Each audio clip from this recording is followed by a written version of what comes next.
Q news అందించే అవకాశాన్ని సద్వినియోగం చేసుకోండి. సమస్య ఎక్కడున్నా నేనున్నానంటూ ధైర్యంగా ప్రశ్నిస్తూ రాజకీయాల పట్ల అవగాహన కలిగిన అనుభవం గల రంగారెడ్డి హైదరాబాద్ రిపోర్టర్లు కావాలను సంప్రదించవలసిన నెంబర్లు 8688926084. ఇక ఇంకొక విషయం ఏంటంటే కేటీ రామారావు మహిళా సోదరి మనలను పట్టుకొని ఆర్టీసీ బస్సుల్లో ఆడోళ్ళు వెళ్ళిపోయాలు వస్తూ ఉన్నారు. ఆ తర్వాత ఏది కూరగాయలు అమ్ముకుంటా ఉన్నారు, బ్రేక్ డాన్సులు చేయమని చెప్తా ఉన్నాడు కేటీ రామారావు. బ్రేక్ డాన్సులు చేయండి మహిళా సోదరి మనలారా అని చెప్పి నిన్న పిలుపునిస్తా ఉన్నాడు. బ్రేక్ డాన్సులు చేయన్నట. సీతక్క మంచినే కౌంటర్ ఇచ్చింది. బలుపు కాకపోతే దాన్ని తెలంగాణ భాషలో బలుపు కావరం ఇవన్నీ అంటారు. మీరు ఏం చేస్తారో చేసుకోరంటుండు. అంటే ఎలిపాయలు వస్తానికి ఆర్టీసీ బస్సు పెట్టినామన్న సంగతి మాకు తెలియలేదు అన్నట్టు సిగ్గుండాలి కదా. అందరికి నీ చెల్లెలెక్క సారదంద చేయరాదు కదా, ఏదో ఉల్లిపాయలు ఒలుచుకుంటారు కానీ అందరికి నీ చెల్లెలెక్క సారదంద చేయరాదా, నీ లెక్క క్యాట్ వాకులు చేయరాదా. ఆ వీడియోలు పెట్టించింది కూడా వీళ్ళే. ఆ వీడియోలు తీయించి ఆ వీడియోలు పెట్టించి రకరకాలుగా ఒక ఆమె పనులు దొమ్ముకుంటున్నట్టుగా, ఒక ఆమె ఎలిపాయలు ఒలుస్తున్నట్టుగా. తప్పేంది అంటే ఫ్రీ బస్సు ఆడోళ్ళకి ఇస్తే మీ కళ్ళమంటనా?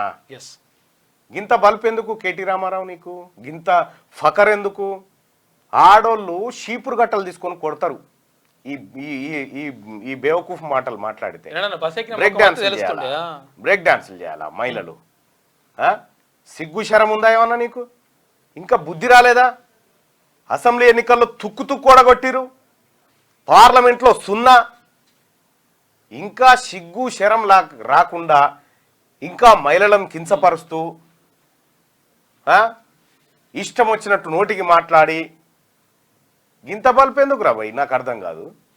ఫకర్ తగ్గించుకో, ఫకరు ఇంకా కూడా తగ్గుతలేదు. ఇంకా నువ్వు తగ్గకపోతే నువ్వు ఎట తిరుగు.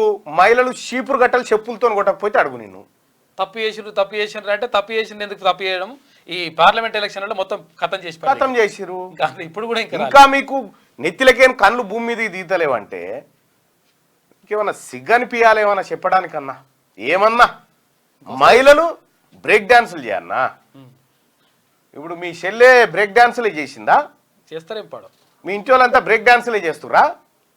అయి ఉండొచ్చు. బ్రేక్ డాన్సులు చేయాలని మాట్లాడుతున్నాడు ఆయన. ఆయన ఫకర్ చూడు, ఆయన కథ చూడు. ఆయన ఉందా వీడియో? ఒకసారి ఆ వీడియో పెట్టు. నేను పంపిస్తాను. ఇగో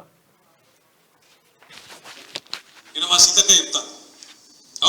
బస్సులు అల్ల వెళ్ళిపోయారు తప్పని మేము ఎక్కడన్నాం అక్క అనలే. కాబట్టి దానికోసమే బస్సు పెట్టిన మాకు తెలియక మేము మామూలుగా నడిపినాం. మీరు అప్పుడే చెప్తే బాగు. బస్సుల కుట్లు అల్లికెళ్ళితే తప్పని మేమెందుకంటాం అక్క? ఎక్కువ పెట్టు బస్సులు తన్నుకుంటాను, మంచిగా లేదు పెట్టు. మనిషికో బస్సు పెట్టు, మేమెందుకు అంతటం? మనిషికో బస్సు పెట్టు మంచిగా. అంత కుటుంబం పోయి మంచిగా కుట్లు అల్లికలు, అవసరమైతే బ్రేక్ డాన్సులు, రికార్డింగ్ ఏం చెప్తారో చేయి. మేమెందుకు డాన్సులు రికార్డింగ్ డాన్సులు అట. ఇంత ఫకరానా? ఇంత బలుపు? ఇంకా మదం అనిగ కేసీఆర్ మదం అనిగిందా లేదా కేటీ రామారావుది? ఒకసారి పోలు పెట్టుకొని మాట్లాడుకుందాం. కేటీ రామారావు పొగరు అనిగిందా లేదా?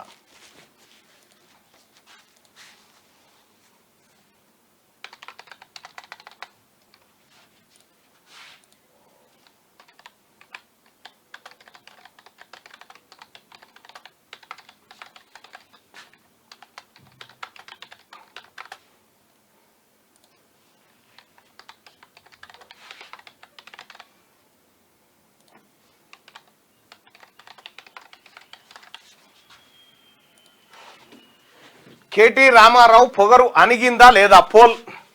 పొగరు అనగలేదనుకుంటే ఇక దాని కథ వేరే చేద్దాం. కేటీ రామారావు పొగరు అణిగిందా లేదా? మీ అభిప్రాయాన్ని తెలియజేయండి. ఓటింగ్లో పాల్గొనండి దయచేసి. అలాగే మార్నింగ్ న్యూస్ చూస్తున్నటువంటి మిత్రులారా ఈ లైక్ బటన్ని క్లిక్ చేయండి. ఒక్క నిమిషం, ఒక్క క్షణం దానికోసం కేటాయించాల్సిందిగా మీ అందరిని రిక్వెస్ట్ చేస్తా ఉన్నా. దయచేసి ఈ లైక్ బటన్ని క్లిక్ చేయండి, షేర్ చేయండి, అలాగే ఓటింగ్లో కూడా పాల్గొనండి. ఈ షేర్ కూడా మీ వాట్సాప్ గ్రూప్లలో అలాగే మీ ఫేస్బుక్ ట్విట్టర్లో కూడా మీరు ఈ న్యూస్ని షేర్ చేయొచ్చు. పాగలైండి అవలగాడు దొంగరాం అంటారు. మహిళలను బ్రేక్ డాన్స్ చేయమంటాడా? సిగ్గుండాలి కదా నావి ఇప్పుడు మీ మీ మీ పక్కపట్టున్నటువంటి ఎమ్మెల్యేలను కూడా అట్లే అంటావా? మహిళా ఎమ్మెల్యేలను అంతే కదా అంటున్నాడు. జైలుకు పోతేనే అనుగుతుందట. కేటీఆర్ వేస్ట్ నా కొడుకు అని చెప్పి తిడతా ఉన్నారు. ఎందుకు రాబాయి గింత లత్కోరు మాటలు, గింత ఫకర్ పట్టిన మాటలు? ఆయలా గిట్లే మా ఎన్నికలు అన్నట్టు ఏది పట్టభద్రుల ఎమ్మెల్సీ ఎన్నికల్లో బిట్స్ పిలాని ఉస్మానియాల పల్లి పట్టాను కాను నీ ఫకర్తోనే నాశనం అయిందిరా ఈ రాష్ట్రం. మీ పార్టీ నాశనం అయిపోయింది. మీ పార్టీ సర్వనాశనం కావడానికి బీఆర్ఎస్ పార్టీ పాతాళానికి పోవడానికి కారకుడు కల్వకుంట్ల చంద్రశేఖరరావు కొడుకు తారక రామారావే. జై కేటీఆర్ అట ఎవడు. సిగ్గు శరం ఏమనిపిస్తారు దానికి. దయచేసి ఈ లైక్ బటన్ని క్లిక్ చేయండి. వీళ్ళు ఏం చేసిరంటే వీళ్ళు అయ్యా కొడుకులు కలిసి ఏం చేసిరు ఎరికేనా? వీళ్ళు చేసింది ఒకటే. ఇప్పుడు మన ఇది ఉంటుందిగా, దీన్ని ఏమంటారు, బర్రె దుడ్డి చచ్చిపోతే పాలియదుగా, అప్పుడు ఏం చేస్తారు? బొమ్మ తయారు చేసి పెడతారు. బొమ్మ తయారు చేసి దాని ముంగడ పెట్టి పాలు పిండుతారు చూడు. సేమ్ అట్లే చేసిండు కేసీఆర్.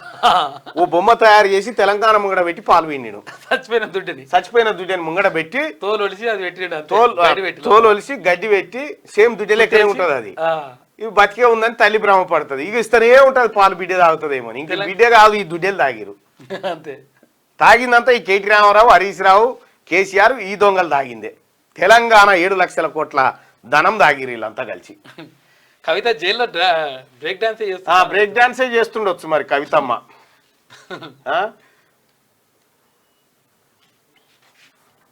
గింత చిల్లరగా గింత లత్కోర్గా మాట్లాడేటువంటి నిన్ను కేటీ రామారావు అసలు ఆ సిరిసిల్ల ప్రజలు పొరపాటు చేసిరేమో అని ఫీల్ అవుతా ఉన్నారు ఇవాళ నిన్ను గెలిపించి. నిన్ను గెలిపించి ప్రజలు ఇక ఇంకొకటి కేటీ రామారావు అయిపోయింది. ఇక హరీష్ రావు ఏమంటాడు? ఏమైనా ఆయన మరి రాజీనామా చేస్తా అంటివి, రుణమాఫీ 2 లక్షల రుణమాఫీ చేస్తా అంటే రాజీనామా చేస్తా అంటివి అంటే అందరిని మోసం చేసిరు, మీరు చేయలేదని హరీష్ రావు. ఇవన్నీ ఏంటి? ఆగదు, ఒక్క నిమిషం అన్న.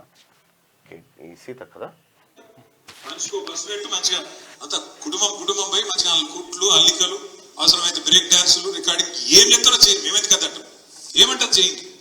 కానీ మహిళలు కుటుంబాలు వచ్చి బ్రేక్ డాన్సులు చేసుకోమన్నాం. ఇదేనా నీ సంస్కారం? ఇదేనా మీ తండ్రి నీకు నేర్పిన మహిళల పట్ల గౌరవం? మీ ఇంట్లో కూడా ఆడపడుచు ఉంది కదా, మీ ఆడపడుచులు అందరు బ్రేక్ డాన్సులే చేస్తారా బస్సులు ఎక్కినప్పుడు? ఇట్లాంటి మాటలు తగవు. వెంటనే బేషరతుగా కేటీఆర్ నువ్వు తెలంగాణ మహిళా లోకానికి క్షమాపణ చెప్పాలని హెచ్చరిక చేస్తాము.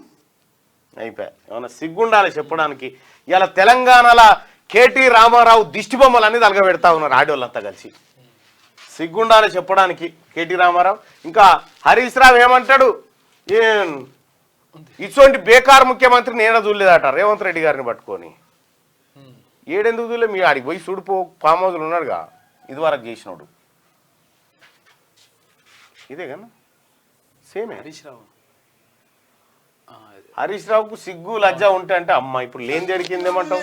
ఖమ్మం జిల్లాలో సీతారామ సాగర్ ప్రాజెక్టును పూర్తి చెయ్యాలి. ఇవి పూర్తి చేసినాడే ఇవాళ తెలంగాణ సస్యశ్యామలం అవుతుంది.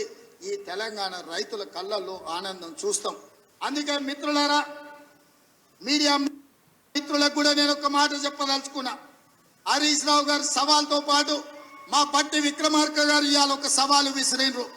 100% మా బట్టి గారి సవాల్తో నేను ఏకీభవిస్తున్నా. వ్యవసాయ రంగమైనా, సాగునీటి ప్రాజెక్టులైనా, లేకపోతే సంక్షేమ పథకాలైనా మా పార్టీ తరఫున బట్టి గారు, ఉత్తమ్ గారు వస్తారు. హరీష్, కేసీఆర్ ఎవడెవడు వస్తాడో, లేకపోతే బామార్తులు బిల్లా రంగాలు వస్తారో, ఏ సెంటర్ అయినా, ఏ చౌరస్తైనా, అమరవీరుల స్తూపమైన మే సిద్ధం. మీకు సీము నెత్తురుంటే చర్చకు రండి. 10 ఏళ్ల మీ పాలన, 8 నెలల మా ఇందిరమ్మ పాలన మీద చర్చ పెడదాం, సవాలు చేద్దాం. తెలంగాణ సమాజాన్ని న్యాయం చెప్పమని అడుగుదాం. ఒడ్డు పొడుగున్నాం కదా అని, టీవీలు పేపర్లు ఉన్నాయి కదా అని నోటికొచ్చిన అబద్ధం చెప్పి ఈ అబద్ధాలన్నీ పేపర్లలో రాసి ప్రజల్ని మభ్యపెట్టాలనుకుంటున్నారా? ఇవాళ నిజంగానే హరీష్ రావు నువ్వు చెప్పింది నిజమైతే కాంగ్రెస్ పార్టీ పేదలకు అన్యాయం చేస్తే నువ్వే సవాలు విసిరినావు కదా, సిద్దిపేట రాజీనామా చేస్తా అని. రాజీనామా చెయ్యి, సిద్దిపేటలో నువ్వు ఎట్లా గెలుస్తావో నేను చూస్తా బిడ్డ. నువ్వు అనుకుంటున్నావేమో సాగుతుందని, దేనికైనా సాగుతుంది వయసులో. మీరు గుర్తుపెట్టుకోరు, కేటీ రామారావు, హరీష్ రావు, సిరిసిల్ల, సిద్దిపేట, ఈ రెండు మీరు జీవితంలో కూడా గెలవలేరుగా. ఇన్ని రోజులంటే హరీష్ రావు వాళ్ళను వీళ్ళను బెదిరించి ధమ్కీలు ఇచ్చి వ్యవహారాలు నడిపినావు. ఇక నడిచే పరిస్థితి లేదు. మీ దుకాణాలు బంద్ అయితే అతి త్వరలోనే. క్యూ న్యూస్ అందించే అవకాశాన్ని సద్వినియోగం చేసుకోండి. సమస్య ఎక్కడున్నా నేనున్నానంటూ ధైర్యంగా ప్రశ్నిస్తూ రాజకీయాల పట్ల అవగాహన కలిగిన అనుభవం గల రంగారెడ్డి హైదరాబాద్ రిపోర్టర్లు కావాలను సంప్రదించవలసిన నెంబర్లు 8688926084.